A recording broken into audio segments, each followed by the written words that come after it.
Hey everyone, this is Adam at Paine Falls. Let's take a look inside the Pescatore.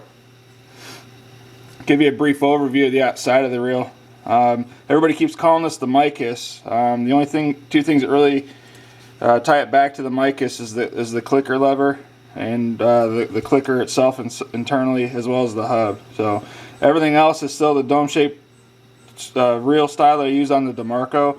I did increase the palming width, the palming rim width about 30 thousandths, and the line capacity, I designed that so that way it could carry the appropriate capacities out west for running the 20 and 25 pound lines that those guys are running out that way. So let's go ahead and take this thing apart.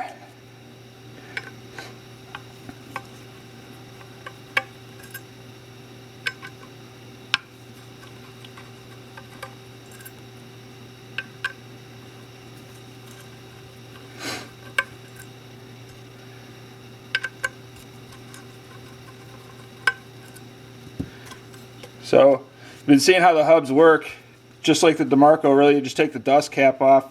Except on the Micus, when you took those 4 screws off on the dust cover, it actually separated the spool as well. I integrated it so that way there's 8 different mounting holes, so that way you can run the combination 2 different ways. One, you can mount the hub directly to the spool like I have it set now, or if you like to leave the hub on the back plate, you can still run it similar to how the Micus was done. So at this point, all you do is you just take out the center screw just like on any other fixed spool design. And the hub and spool separate just perfectly from the back plate. So there's the hub work. The hub itself is titanium. It's a 6AL4V titanium, and then the clicker gear, I left it stainless. One of the biggest issues with running titanium materials is that titanium is very strong from a material performance perspective, such as your yield strength and tensils and everything there. So what it is not good at is wear resistance. So I didn't want to integrate the clicker gear itself into the hub, as a fear that if because I run a stainless clicker pawl, it would just eat right through it, just like it did on the Micus hubs themselves originally. Now, to get inside these from here, I'll do another video in depth at another time, but trying to make these reels as serviceable, as friendly out in the field as possible. I don't like the reels coming back. They rarely do, but when they do, it ends up leaving people without without their reel. So basically the concept here is to either be able to ship hubs back and forth, use them as cores, or making it as easy as possible for someone to actually change them out in the field. So but this is as far as I'm going to go with getting into the hub itself. I'm not going to pull the bearings out of it, but you release these 4 screws on the back, cap comes right off, and then there are the bearings. It's actually a blind pocket.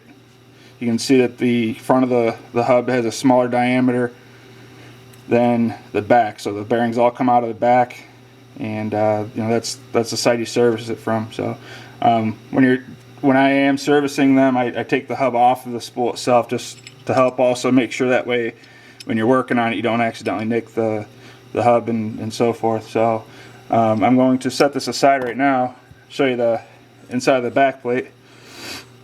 That's the clicker from the Micus, the redesign.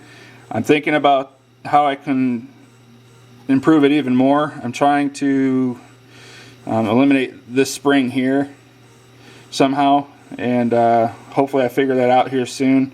A couple of guys that had these out in the field, the only complaint with the clicker, the strength of it's fine. The biggest issue is just the engagement, and the disengage is actually pretty easy. So that's super easy to engage it, but the disengage is very difficult, and it's because of just that spring tension there. Really is what drives keeping all this together. So, but that's where it's at right now. At this point, I'm going to start going into really, seeing what I can do to start moving the Micus along. One of the biggest issues I'm running into now is the anodizing as well as the metal finishing. Just with the reels I usually do, I pretty much carry each reel individually through the entire process. So getting into the run sizes is making that challenging. Basically, if I'm only able to get 3 reels done a week, it's going to take years to finish the whole run. So working on advancements there. I'm also looking at adding hard coat anodizing to the anodizing that I currently do. I got waiting for some quotes to come back on that equipment there, and giving that a shot. So hopefully we make some progress there. But the Pescatore took quite a while to get it finished. I know that there's still quite a few of you guys out there waiting. I'm getting messages daily for it, so hopefully I relieve that pressure here soon and you guys can enjoy these for spring. But I got parts running right now on machines, machining parts, as well as the anodizing lines firing up, running more reels. And then even on the metal finishing side, got that going too. So, but at any rate, this is the Pescatore in a nutshell.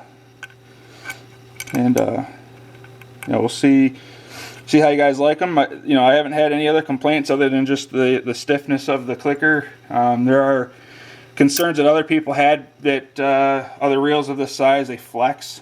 They had issues where the reels had flexed, and even to the point where they had to push the spool in the opposite direction to get the center back out.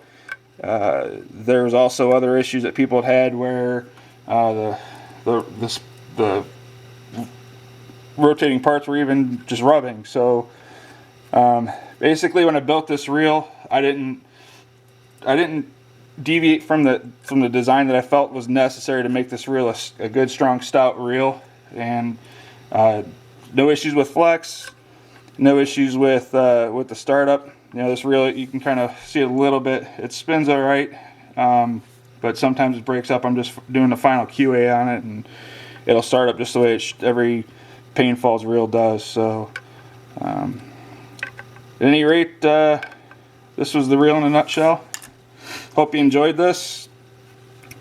Hopefully I can get my throughput under control, so that way I can quit telling people that I can't build them a reel, and get rid of the horrendous wait times as well. I know that some of you guys, I think I even have 1 or 2 builds because they're ultra custom builds that, unfortunately, just trying to keep everything going and being able to keep the builds going, that those builds are taking 3, 4, 5 years. So, but at any rate, everybody says that it was well worth the wait. So hopefully everybody gets taken care of sooner than later, and I get these things under control. So thank you very much for watching. Hope you enjoyed.